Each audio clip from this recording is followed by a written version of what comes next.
Assalamualaikum, Mam. Kembali ke rutinitas pagi yuk. Mulai dari nyiapin sarapan, sedikit beberes, dan mulai mengumpulkan pundi-pundi rupiah. Hari ini Mam lagi nyiapin menu apa ya buat keluarga? Menunya pasti istimewa ya, Mam. Bersyukurlah buat yang hari ini masih bisa memasak. Aku hari ini lagi masak yang sat-set aja, Mam. Kebetulan masih ada sisa rolade ayam, jadi tinggal aku tambahin wortel, buncis, dan kentang buat sayurannya. Kayak gini, Mam. Nah, menu pagi udah mateng, Mam. Siap buat sarapan. Setelah selesai nyiapin sarapan, saya mulai siap-siap buat berangkat ke kantor. Nah, ini perjalanan ke tempat saya kerja, Mam. Setelah ini kita mulai sharing yuk, Mam.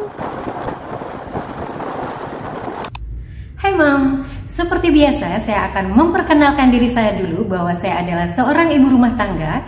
Saya juga seorang karyawan di sebuah perusahaan swasta. Saya tidak memiliki asisten rumah tangga, tapi saya bisa jalanin semua dengan baik-baik aja.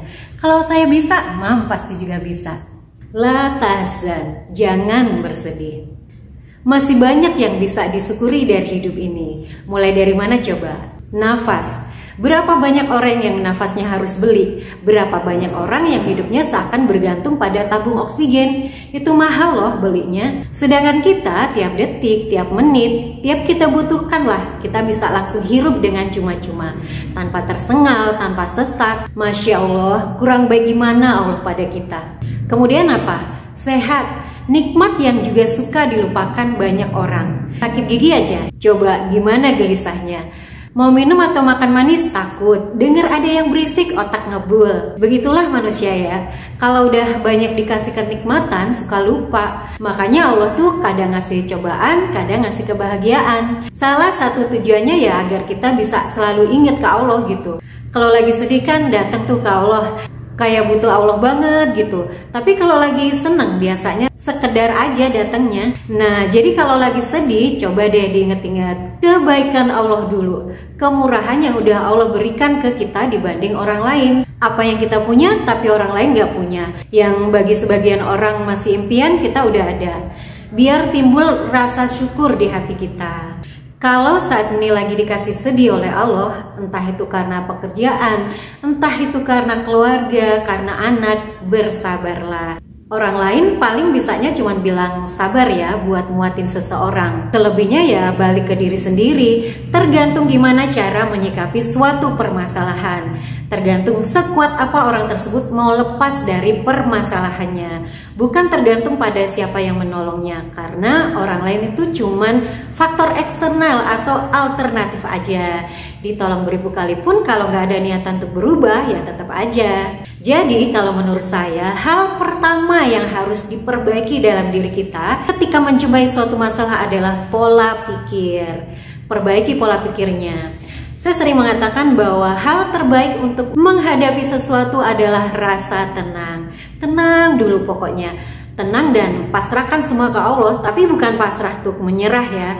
Bukan pula tuh lari dari kenyataan atau masa bodoh gitu, enggak ya. Tapi tenang agar kita tuh bisa menguasai keadaan, bisa menguasai diri biar emosinya tetap stabil dan bisa menjaga perasaan agar tetap baik-baik aja.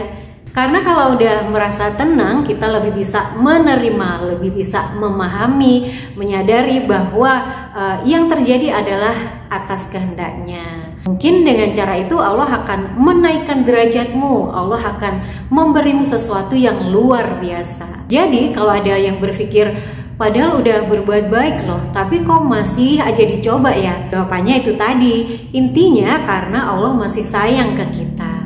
Boleh bersedih tapi secukupnya saja. Boleh menangis tapi harus kembali berdiri. Boleh terluka tapi hanya sementara. Jangan terlalu lama tenggelam karena masih banyak yang harus kita selesaikan. Banyak yang harus kita kerjakan. Tidak apa-apa mengalami luka, bukan sesuatu yang akhir ketika mengalami kecewa, ketidaknyamanan, hal yang memalukan dan lain sebagainya. Karena semua itu akan buatmu semakin kuat hati, kuat mental, berjiwa besar. Ingat ya, ada janji Allah di surat Ad-Duha bahwa Tuhanmu tidak akan pernah meninggalkanmu dan tidak pula membencimu. Jadi kita harus kuat. Allah itu pasti menolong kok, dan gak mungkin Allah itu ingkar dengan janji-janjinya. Ada juga janji Allah di surat Al-Insyirah bahwa sesungguhnya setelah kesulitan pasti ada kemudahan. Jadi jangan lelah untuk berjuang, jangan patah untuk meraih harapan. Sedihmu pasti Allah hilangkan, lukamu pasti Allah sembuhkan.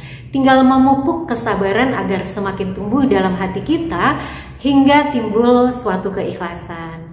Nah, kalau udah ada ikhlas dengan apapun, disinilah pertolongan mulai datang. Ikhlas bukan sekedar keinginan atau sekedar perkataan ya, tapi ikhlas yang benar-benar murni muncul dari dalam hati. Ditandai dengan tidak butuh pengakuan, tidak butuh pujian, pokoknya tidak menginginkan imbalan apapun dari apa yang udah dilakukan.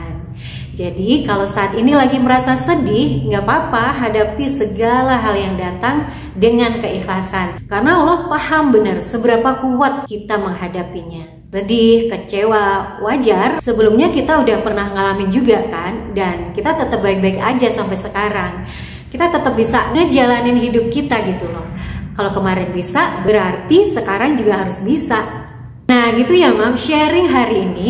Tetap semangat, stay happy, dan selalulah berpositif thinking. See you!